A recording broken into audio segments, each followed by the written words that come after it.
Hello student, very good morning to all. Today the test series. Today is the first test series for the student of class 10th. This test series is very important for your board examination. Student, examination should be taken seriously. After this examination, I hope that you will get highest score in your board examination. तो student, आप इस test को इतना seriously लीजिए कि maximum number of question in your board examination is similar to this board series, इसीलिए ये examination को आप बहुत ही ज़्यादा सीरियसली लीजिए, जिससे आपका बोर्ड में रिजल्ट काफ़ी अच्छा हो। तो आज का जो पहला टेस्ट सीरीज है उसके केमिस्ट्री पोर्शन को हम एक्सप्लेन करेंगे और इससे आपको आंसर कैसे लिखना है। Write the answer in your own language. आप अपने लैंग्वेज में आंसर लिखें, then you will get highest marks in board examination. तो आज का जो साइंस का पेपर है उसमें फिजिक्स, केमिस्ट्री, बायोलॉजी तीनों का फुल सिलेबस का क्वेश्चन है।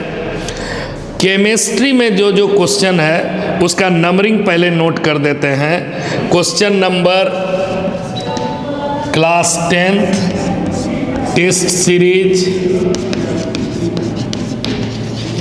फर्स्ट सब्जेक्ट साइंस में भी ये आपको केमिस्ट्री के बारे में बताया जा रहा है।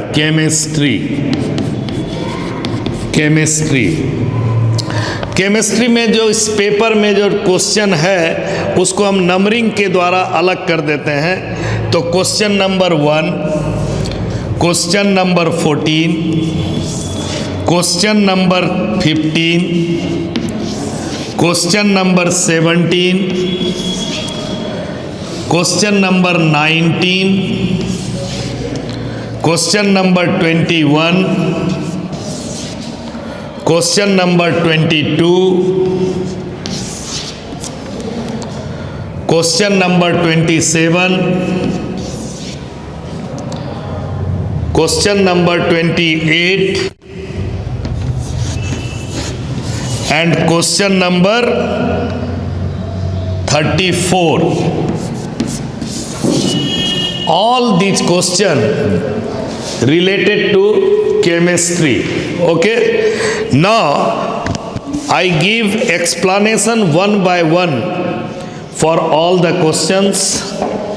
Now the question number 1 is the electronic configuration of two element X and Y. Question number 1 का आंसर देखिए। इलेक्ट्रॉनिक कन्फिग्रेशन दो एलिमेंट का दिया हुआ है, एक्स और वाई का। एक्स का इलेक्ट्रॉनिक कन्फिग्रेशन है 285 and the electronic configuration of y is 2882. Write atomic number of X and Y. What is the atomic number of X and Y? Dear student, this is the electronic configuration, and electronic configuration means distribution of electron in different orbit or different cell. तो इसके पास जितना electron था उसको different cell में K/L/M में distribute कर दिया गया। तो total number of electron is equal to total number of proton in the nucleus for neutral atom, not for ion. total number of electron is equal to number of proton in the nucleus for neutral atom and number of electron equal to number of proton equal to atomic number।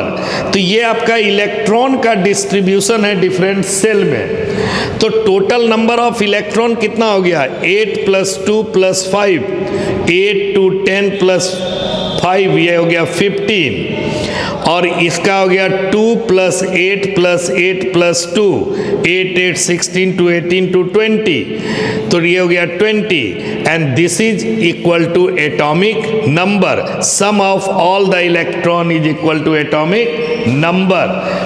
For neutral atom electron, number of electron is equal to number of protons. So what is the atomic number of X? 15। What is the atomic number of Y? 20। तो ये पहला question का answer आपका हो गया। This is your first question. Now next question number 14। 14 is the reason and assertion type question। तो first you think whatever be assertion is given and their reason or explanation is related to assertion only, then both are true, and reason is the correct explanation of assertion। If assertion is given and reason is not accurate explanation of assertion, reason कुछ भी हो सकता है उससे related, जो assertion है उसी topic से रिलेटेड रीजन दे सकता है, बट आपको ये देखना है कि assertion का रीजन है कि उसी का कोई अलग पार्ट का रीजन है। अगर ऐसा होता है तो only assertion are true but reason are not the explanation of assertion। कभी कभी दोनों फॉल्स हो सकता है, स्टेटमेंट ट्रू और फॉल्स। तो ये आपका रीजन और assertion टाइप का क्वेश्चन है। तो जैसे first question, sodium metal is stored under kerosene. Absolutely right, because sodium is a highly reactive metal. When it exposed to air or moisture, then it converted into sodium hydroxide and a large huge amount of heat is evolved. Such heat are explosive in nature, so we prevent the sodium from the contact of air and moisture.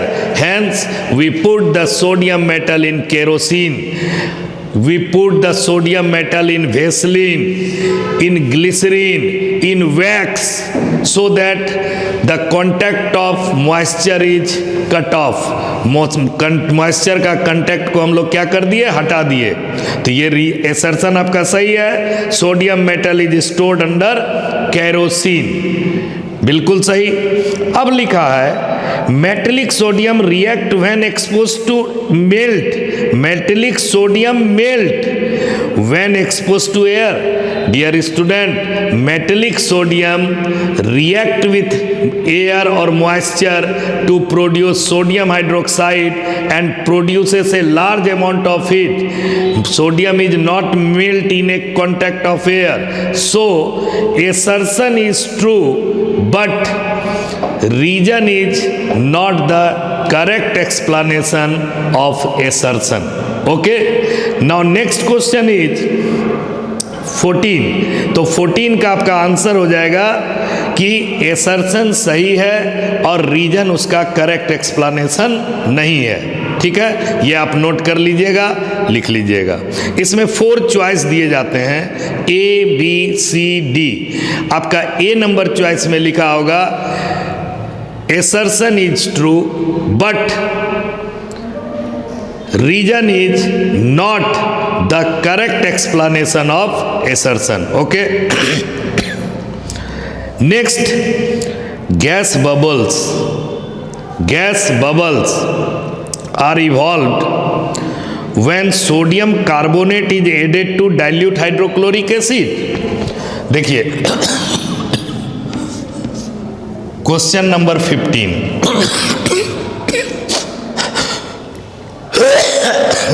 Question number 15।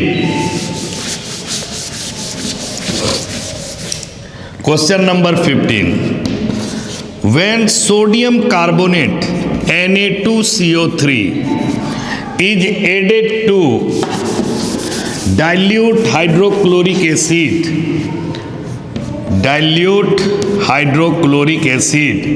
then it produces NaCl plus CO2. CO2 is a gas plus H2O. If you balance the equation, then you write dilute 2HCl. Here you write 2NaCl, CO2 and H2O. This is your balanced equation. So now assertion is given, gas bubbles are observed. Gas का bubble हम लोग observe कर रहे हैं, देख रहे हैं। When sodium carbonate is added to dilute hydrochloric acid, तो बात सही है, हम लोग कार्बन डाइऑक्साइड गैस निकला तो उसका बबल देखेंगे, assertion is right. But reason देखिए क्या दिया है, carbon dioxide is given off in the reaction. तो एसर्शन में कह रहा है कि एक गैस बबल को हम देख रहे हैं, वह गैस बबल क्या कार्बन डाइऑक्साइड है? Yes, this is true. तो assertion and reason both are true and reason is the correct explanation of assertion. Okay, तो your one question is completed, 14 completed, 15 completed. Now next question is 17. So what is the question number 17? Question number 17. Read the passage and answer any 4 question. Dear student, passage में दिया गया है homologous series. What do you mean by homologous series? Homologous series is a series of organic compound based on same general formula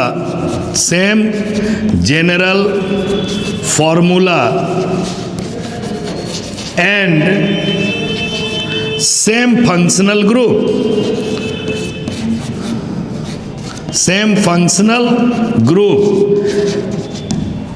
Series of organic compound based on same general formula and same functional group is called homologous series. In homologous series there is a consecutive compound, means CH4, next is C2H6, next is C3H8, C1 के बाद C2 का compound आएगा, C2 के बाद C3 का compound आएगा। ये एक सीक्वेंस में रहेगा, ये सीक्वेंस कभी ब्रेक नहीं होगा। 1 के बाद 3 नहीं हो सकता है, 1 के बाद 4 नहीं हो सकता है। और ये CnH2n plus 2, this is the general formula of alkane. तो अल्केन का पहला मेंबर मीथेन है, तो दूसरा मेंबर C2H6 होगा, तीसरा मेंबर C3H8 होगा, फोर्थ C4H10 होगा। This is the homologous series based on same general formula CnH2n plus 2। In homologous series 2 compounds is differ by -CH2, यानी CH2 ग्रुप से 2 कंपाउंड डिफर करता है। कार्बन का atomic weight हुआ 12 और hydrogen का 1 × 2 यानी 14 AMU। In a homologous series 2 compound differ through CH2 and weight में हो जाएगा 14 AMU। अब यहाँ पे अगर अल्कोहल का होमोलोगस सीरीज हो, OH कंटेनिंग कंपाउंड हो, तो पहला होगा मिथेनॉल, दूसरा होगा इथेनॉल, तीसरा होगा प्रोपेनॉल। तो ये सब में अल्कोहल है, सेम फंक्शनल ग्रुप है, ऐसा ही सीरीज को होमोलोगस सीरीज कहते हैं। अब इस पे बेस्ड कुछ क्वेश्चन दिया गया है पैसेज पे। हाँ, first question based on passage is the chemical property of which of the following compound is similar to the butane। तो ब्यूटेन हो गया अल्केन, उसके समान होगा पेंटेन। तो 4 is the correct answer, pentane. Second का क्वेश्चन, सेम चॉइस 2 बार repeat हो गया है, तो बी का answer 1 and 3 both are correct. In homologous series 2 compounds differ by CH2 and 14 AMU। Next, the compound CH3CHOH, OH आ गया तो फंक्शनल ग्रुप इज अल्कोहल, तो इसका होमोलोगस सीरीज भी अल्कोहल ही होगा। तो नेक्स्ट हो गया इसका अल्कोहल, यानी सी का answer second. Fourth, which of the following is not property of homologous series. तो अब आप खुद कर सकते हैं कि they all contain double bond, ये गलत है कि होमोलोगस सीरीज में कोई जरूरी नहीं है। जब अल्कीन का कंपाउंड बनेगा तभी डबल बॉन्ड होगा। अगर अल्कीन का कंपाउंड नहीं बनेगा तो डबल बॉन्ड नहीं आएगा। तो ये स्टेटमेंट आपका रॉन्ग है कि they all contain double bond, D का answer 3। Fifth, which of the following represent the same represent the name and formula of second member of homologous series of CnH2n plus 2 का second member. तो second member क्या हो गया, ethane. तो ई का answer हो जाएगा 2, इथेन। ठीक है, तो क्वेश्चन नंबर 17 भी क्लियर हो गया। अब आते हैं हम लोग 19 पे। 19 क्या कहता है देखें। यस, 19 में एक टेबल दिया हुआ है। क्या दिया हुआ है, टेबल। ये टेबल हो गया 19 का। ठीक है, इसमें 1, 2, 13, 14, 15, 16 और 17, दिस इज ग्रुप नंबर। ये ग्रुप नंबर हो गया। और ये वर्टिकल कॉलम हुआ, और लेफ्ट टू राइट जाएंगे तो हॉरिजेंटल रो होगा। लेफ्ट टू राइट जाएंगे तो हॉरिजेंटल रो होगा। ये देखिए आपका क्वेश्चन, ये 1, 2, 13, 14, 15, 16, 17 ये ग्रुप है। और ये अगर हम लोग लेफ्ट टू राइट जा रहे हैं, माने ग्रुप 1 से ग्रुप 17 के तरफ जा रहे हैं, दिस इज कॉल्ड पीरियड। और अगर ग्रुप 1 में ही ऊपर से नीचे आ रहे हैं, टॉप टू बॉटम, तो इसको हम लोग ग्रुप कहते हैं। ठीक है, तो अब इस टेबल में कुछ एलिमेंट लिखा हुआ है। अगर आप पीरियोडिक टेबल के सारे चीज़ को जानते हैं तो इससे आपको क्लियर होगा। इसमें पहला क्वेश्चन है कि which is the most reactive metal. तो पीरियोडिक टेबल में जो सबसे लेफ्ट साइड में पहला ग्रुप में है उसका मेटलिक कैरेक्टर सबसे ज़्यादा होगा। और जैसे जैसे लेफ्ट टू राइट जाएंगे पीरियड में मेटलिक कैरेक्टर घटेगा। अब ग्रुप 1 में भी टॉप टू बॉटम आएंगे, ग्रुप 1 में भी ऊपर से नीचे आएंगे तो मेटलिक कैरेक्टर बढ़ता है। तो पूछ रहा है which is the most reactive metal. तो जिसका मेटलिक साइज बड़ा होगा, जो इलेक्ट्रॉन को इजीली लूज करेगा, वो हाईली रिएक्टिव मेटल होगा। तो हाईली रिएक्टिव मेटल में जेड होगा। क्या होगा, जेड। तो जेड आपका आंसर 4 सही है, ए का। सेकेंड है कि कुछ ग्रुप का नाम है, जैसे ग्रुप 1 को अल्कली मेटल कहते हैं, group 2 is called alkaline earth metal, group 13 को बोरॉन फैमिली, ग्रुप 14 को कार्बन फैमिली, ग्रुप 15 को नाइट्रोजन फैमिली, ग्रुप 16 को ऑक्सीजन फैमिली, और ग्रुप 17 को हैलोजन फैमिली के नाम से जानते हैं। कौन नाम से, हैलोजन। तो ग्रुप 17 में आपका Q, R और T रखा हुआ है, उसका कॉमन नेम उस ग्रुप का क्या होगा, हैलोजन। तो हो गया the family of fluorine QRT is known as halogen. Next question है, ग्रुप 2 में मैग्नीशियम है और ग्रुप 15 में नाइट्रोजन है, इसको लिखना है सही है कि नहीं। तो ग्रुप 2 मैग्नीशियम हो गया, ग्रुप 15 को नाइट्रोजन, ये सही है। Next, which is the name of element P placed below the carbon. तो कार्बन 14 ग्रुप में है, कार्बन के नीचे है P, तो P का नाम होगा, तो ग्रुप 14 में कौन कौन एलिमेंट आता है? ग्रुप 14 कार्बन, सिलिकॉन, जर्मेनियम, ये सब मेंबर है। तो कार्बन के नीचे सिलिकॉन के जगह क्या लिखा हुआ है? P, तो P हो जाएगा सिलिकॉन। P क्या हो जाएगा? सिलिकॉन। तो इसका आंसर हो जाएगा सिलिकॉन। अब E में लिखा है compare X and P with respect to size of atom when we move left to right in a period the atomic size decreases. When we move left to right in a period, the atomic size decreases.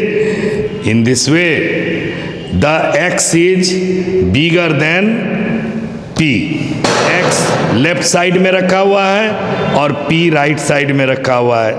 तो X से P के तरफ आएंगे तो size घटेगा, तो बड़ा कौन हो गया? X. So answer is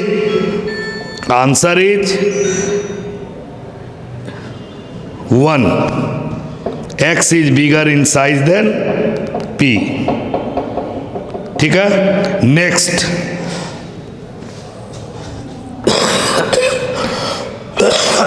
question number 21। Question number 21। Question number 21। Tooth enamel is one of the hardest substance. दांत का जो ऊपर वाला पोर्शन है that is called enamel, and tooth enamel is the hardest substance in our body. How does it undergo change due to eating chocolate and sweets? What should we do to prevent it? कह रहा है कि tooth enamel जो है वो पूरे body का hardest part है। ज़्यादा चॉकलेट और मिठाई खाने से वो एनामेल जो है वो क्या होता है? एनामेल डिग्रेड करने लगता है, डिस्ट्रॉय होने लगता है, गलने लगता है, झड़ने लगता है। क्यों? वाई?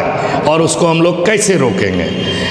तो जब हम ज़्यादा स्वीट्स और चॉकलेट खाते हैं then the bacteria present in our mouth converts the glucose into acid।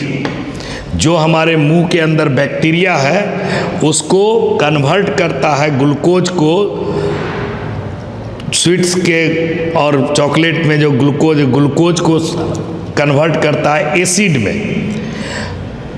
Acid causes decrease in pH level of mouth, और माउथ का पीएच अगर मोर एसिडिक हो जाएगा मीन्स 5.5 से कम जाएगा तो सेलिवा इसको प्रोटेक्ट नहीं कर पाएगा और ये टूटना शुरू हो जाएगा। तो इसको प्रिवेंट करने के लिए हम लोग क्या करेंगे? एक अच्छे क्वालिटी के टूथपेस्ट का यूज करेंगे जिसमें बेस का अमाउंट ज़्यादा हो, और बेसिक टूथपेस्ट से मुंह धोएंगे। खाना खाने के बाद तुरंत मुंह को वॉश करेंगे। That is the prevention for decaying, for prevent the decaying of enamel. Okay, तो ये क्वेश्चन भी आपका हो गया 21। Now next question 22। What is 22? The electronic configuration of an element 285 to which group and period of the modern periodic table X belong, state its valency। तो देखिए इसका X कोई एलिमेंट है जिसका इलेक्ट्रॉनिक कन्फिग्रेशन दिया है 2, 8 एंड 5। 2, 8 एंड 5। अब इसका पूछ रहा है ग्रुप और period. If outer most orbit containing 1 electron then it is placed in group 1। If 2 electron then it is placed in group 2। If 3 electron then it is placed in group 13। If 4 group 14, 5 electron group 15, 6 electron group 16, 7 electron group 17, 8 electron group 18. ये modern periodic table का group निकालने का तरीका है। तो यहाँ पर आपका क्वेश्चन में x is equal to 285, outer most orbit contain 5 electron, hence it placed in group 15, और इसमें KLM जितना सेल गया 1, 2 और 3, पहला सेल, दूसरा सेल, 3 सेल, तो maximum number of shell is called period. तो इसका पीरियड हो जाएगा आपका 3 और ग्रुप हो जाएगा आपका 15। तो ये हो गया बहुत आसान तरीका आपका ग्रुप और पीरियड निकालने का। Valency is decided by the number of electron in the outer most orbit, and valency उसको कहते हैं जो अपने स्टेबिलिटी के लिए कोई भी एलिमेंट इलेक्ट्रॉन को लूज करे या इलेक्ट्रॉन को गेन करे। Lose equal to gain equal to 3 electron, अधिक से अधिक 3 लूज हो सकता है, अधिक से अधिक 3 इलेक्ट्रॉन का गेन हो सकता है। तो इसके आउटर मोस्ट ऑर्बिट में 5 इलेक्ट्रॉन है, तो 5 इलेक्ट्रॉन है तो 5 इसको लूज करने का, ये नहीं, लूज अधिक से अधिक 3 होगा। तो ये क्या करेगा, 3 इलेक्ट्रॉन को गेन करके अपने आउटर मोस्ट ऑर्बिट में 8 इलेक्ट्रॉन बना लेगा और ये नियरेस्ट नोबल गैस कॉन्फ़िगरेशन को अचीव कर लेगा। तो इसीलिए जितना इलेक्ट्रॉन का ही गेन करेगा अपने स्टेबिलिटी के लिए, that number of electron is called valency of the element. तो x का वैलेंसी कितना होगा, 3, x की वैलेंसी 3। ठीक है, तो question number 22 completed. Next question is 27। Next question is 27। हाँ, right the balance chemical equation for the following reaction. तो दिया हुआ है रिएक्शन किसके किसके बीच में, देखिए next question, balanced chemical equation for the following reaction.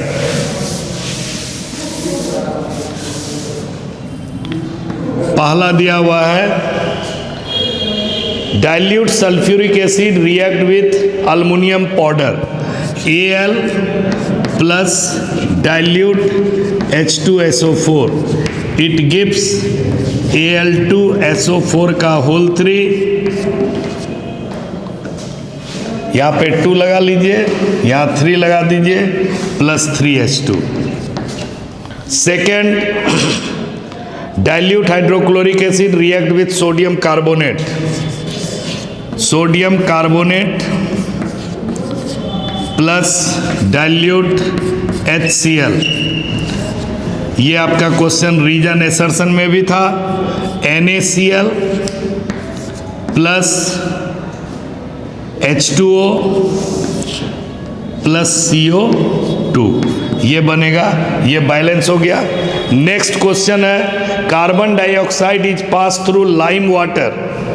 Third, carbon dioxide gas is passed through lime water. Lime water is CaOH whole 2. When you put lime into water, this is the formula of lime, and put into water, then it converted into CaOH whole 3, whole 2, CaOH whole 2, because the valency of calcium is 2. So this is called lime water. CO2 plus CaOH whole 2 gives CaCO3 plus H2O. This is the formula of lime water. This is the formula of lime water, CaOH whole 2, and when we pass excess of CO2 gas in lime water, then it converted into CaCO3 plus H2O. This is the balance equation. Okay, question number 27 is completed. Now next question is 28. 2 milliliter of sodium hydroxide solution is added to a few pieces of granulated zinc metal taken in a test tube. When the contents are warmed, NaOH में zinc granule डाल के उसको गर्म करना है, ठीक है। एक गैस इवॉल्व, उससे एक गैस निकलेगा which is bubble through a soap solution. उस गैस को सोप सॉल्यूशन में पास करने पे बबल्स निकलता है, ठीक है। Before testing right the equation of chemical reaction involve and the test to detect the gas, name the gas which will be evolved when the same metal react with dilute solution of strong acid, ठीक है। तो यहाँ पर आपको ये बहुत ही अच्छा question है कि जिंक ग्रेन्यूल का रिएक्शन देना है सोडियम हाइड्रोक्साइड के साथ। जिंक ग्रेन्यूल का रिएक्शन देना है सोडियम हाइड्रोक्साइड के साथ, ठीक है। तो यहाँ पे हम लोग करेंगे NaOH plus Zn gives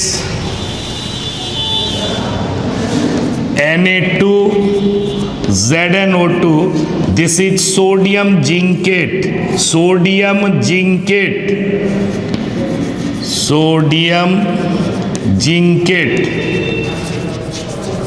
plus H2, H2 gas निकलेगा। तो ये हो गया Na2ZnO2 प्लस H2। तो यहाँ पे कौन सा गैस निकला? हाइड्रोजन गैस इवॉल्व हो रहा है। हाइड्रोजन गैस को टेस्ट करने के लिए when a burning match stick put near the hydrogen gas then it burn with pop sound. तो अगर पॉप साउंड के साथ मैच स्टिक जल रहा है, this means confirms the formation of hydrogen gas. अब कहता है कि when same metal zinc react with dilute solution of strong acid, dilute HCl, then gives ZnCl2 plus H2. It also produces a gas hydrogen, ठीक है। अब इसको भी balance कर दिए। तो ये आपका क्वेश्चन नंबर 28 कंप्लीट हो गया। Now your last question of chemistry is 34। 34 list any 5 demerits of Mendeleev periodic law। Mendeleev periodic law propose किया था 1869 में, और ये फर्स्ट साइंटिस्ट था जो पीरियोडिक टेबल का एक्यूरेट हॉरिजेंटल रो और वर्टिकल कॉलम को तैयार किया था। At that time only 63 elements are known. उस समय ओनली 63 एलिमेंट्स का ही खोज हुआ था। And Mendeleev arrange these element in a vertical row and horizontal column. The Mendeleev periodic table is based on atomic masses. After the construction of periodic table, some of the demerits are concluded. The first demerit is the position of hydrogen is not fixed in the Mendeleev periodic table or even in the modern periodic table also, because hydrogen is resemble with both alkali metal and halogen. Now the first demerit of Mendeleev periodic table is hydrogen is not placed in a particular place in the periodic table. Okay. Second demerit, there is a not regular variation of atomic mass. For example, the atomic mass of cobalt is 58.93 and atomic mass of nickel is 58.71. Then cobalt is placed before the nickel in the periodic table, which proves that there is a no regular trend of atomic masses in their periodic table. तो पहला हो गया कि position of hydrogen fix नहीं था, second था regular variation of atomic mass भी नहीं था, third not all the element arranged in a particular manner, because dissimilar element placed in other group. For example, manganese is placed in the group of halogen, so the property of manganese is totally different from the halogen. There is a no separate boundary between the group A and group subgroup A and subgroup B. There is no place of isotopes in Mendeleev periodic table. If elements are arranged in increasing order of atomic mass, then the isotopes are placed in different group of the periodic table. This is not possible. So Mendeleev does not place or left gap for the isotopes of element. So these are the limitations or demerits of Mendeleev periodic table. Okay. Next, how does the atomic size of element vary on moving from left to right in a period? तो periodic table का ये construction है, ये हो गया periodic table, ये group हुआ और ये पीरियड हुआ, ठीक है। तो पीरियड में हम लोग लेफ्ट से राइट जाते हैं और ग्रुप में हम लोग टॉप से बॉटम आते हैं। तो जब पीरियड की बात होगी तो लेफ्ट टू राइट जाएंगे, जब ग्रुप की बात आएगी तो टॉप टू बॉटम आएंगे।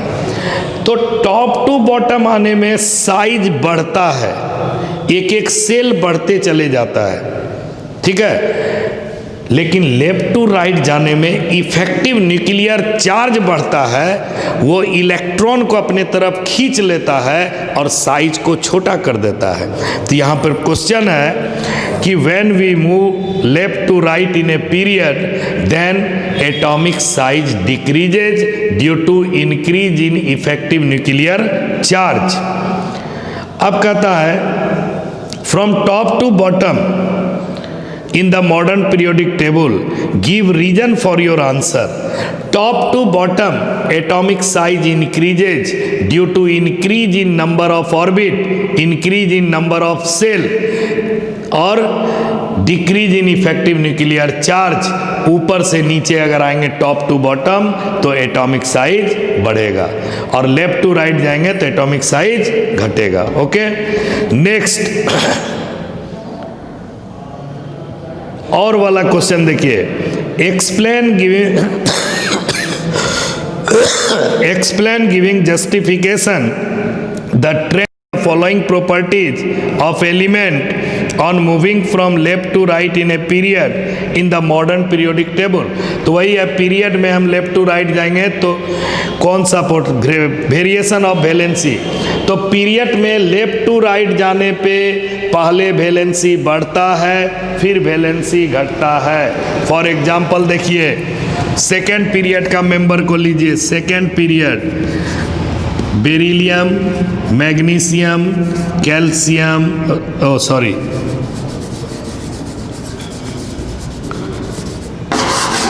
Lithium, beryllium, boron, carbon, nitrogen, oxygen, fluorine, neon, all are the member of second period. तो जब लेफ्ट टू राइट हम लोग जा रहे हैं तो इसका 2 और 1, इसके आउटर मोस्ट में 2 इलेक्ट्रॉन, इसके आउटर मोस्ट में 3 इलेक्ट्रॉन, इसके आउटर मोस्ट में 4, 5, 6, 7, 8 हो गया। तो इसका लिथियम का वैलेंसी 1, बेरिलियम का वैलेंसी 2, बोरॉन का वैलेंसी 3, कार्बन का वैलेंसी 4, बट नाइट्रोजन का वैलेंसी फिर 3, ऑक्सीजन का 2, फ्लोरीन का 1 और नियोन का 0। तो लेफ्ट टू राइट जाने पे valency first increases up to middle then decreases. Okay, next है चेंज ऑफ एटॉमिक रेडियस, तो लेफ्ट टू राइट जाने पे इफेक्टिव न्यूक्लियर चार्ज काफ़ी बढ़ जाता है और एटॉमिक साइज क्या होता है, घट जाता है, तो atomic radius decreases due to increase in effective nuclear charge. Next है metallic to non-metallic character. When we move left to right in a period, metallic character decreases and non-metallic character increases. Non-metallic character increase इसलिए कर रहा है कि atom का size घट रहा है, इफेक्टिव न्यूक्लियर चार्ज बढ़ रहा है, ठीक है। नेक्स्ट है electronegative character. When we move left to right in a period, non-metallic character increases, metallic character decreases. If increases non-metallic character, then electronegativity is also increases. तो left to right जाने में electronegativity बढ़ेगा। Nature of oxide, metal का oxide basic nature का होता है, non metal का oxide acidic nature का होता है। तो लेफ्ट टू राइट जाने में नॉन मेटेलिक कैरेक्टर इंक्रीज कर रहा है तो एसिडिक नेचर ऑफ ऑक्साइड बढ़ेगा और बेसिक कैरेक्टर ऑफ ऑक्साइड घटेगा। तो this is all about your today's exam